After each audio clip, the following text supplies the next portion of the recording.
Hey guys, how's it going? This is Bob from Music Store Live, and this is another episode of the Artist Exchange. We're hanging out with Jake Cinninger of Umphrey's McGee, and we are coming to you live from higher ground in South Burlington, Vermont.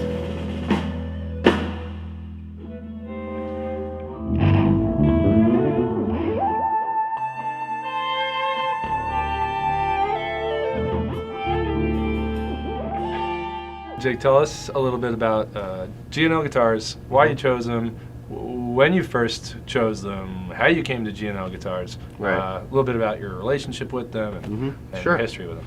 Yeah, I'll kind of maybe do a timeline Sure. of when I first was introduced. I was working in South Bend, Indiana at a place called Woodwind and Brasswinds, and I think they had just gotten the deal with G&L. And it was a big deal because all these shipment of guitars came in. I think this was like 1991, I believe. Yeah. And so it was time for me to get a new guitar. I had a Kramer, old Kramer American that I was shredding on. And this was the cool thing is I went back to the warehouse and I pulled all of them out of the cases and tried each one of them. And this black one just went rang, and the neck was just so solid, and you could feel the resonation through the neck. That's kind of one thing I look for, is if I can feel the vibration through the whole guitar. Yeah. It doesn't feel choked. Yep. But in this particular guitar, just sounded so good, and it was a legacy version, just the simple one. Man, just this was my workhorse for years, and I was playing clubs.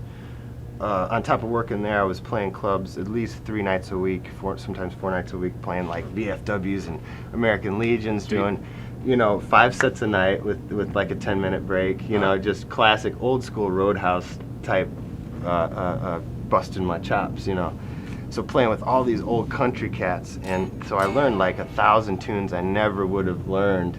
Like, he stopped loving her today, and so Totally. So that's where I learned a lot of my country swells and stuff like that. So that particular G&L, like, I learned all my like country, inside bluegrass kind of stuff on. Yep.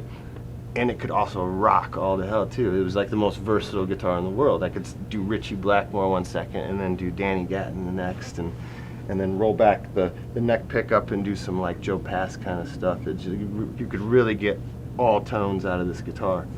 And so then it was time to get another one, and I got, then my next one was the ASAT, and then that really completed the country vibe. Oh, yeah. It was just so. Then you can tackle any country gig out there with that one. Yeah, and it almost sounds like naturally compressed because those pickups are just sucking so much sound, you know. Let's get into those. So you got the magnetic field design pickups. Yeah. You're a big fan. I'm a big fan of those. And why I do like them is because of the certain mid-range. They don't sound like a wound pickup. Like a wound pickup it's got way more like unusable sparkle and unusable low. These pickups are like, so the EQ of those pickups kind of sound more like that to me.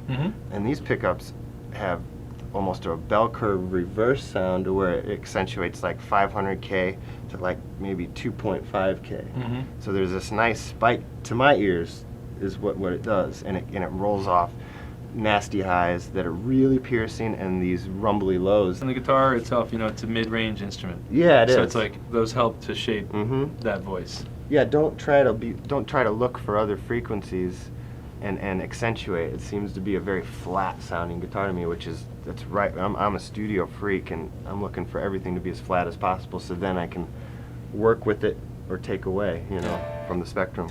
That's cool. That's very cool. Now your main axe, you're rocking single coils, and you're still using that black box in your rig? I do. Yeah. Does that help out a lot? What it does is it's like the black box is made in St. Louis, Missouri by it's a small garage mom and pop kind of vibe.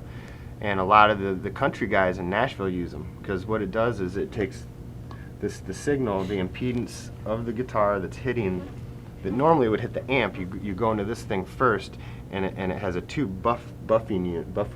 Yep. And it has a little variable knob for high end.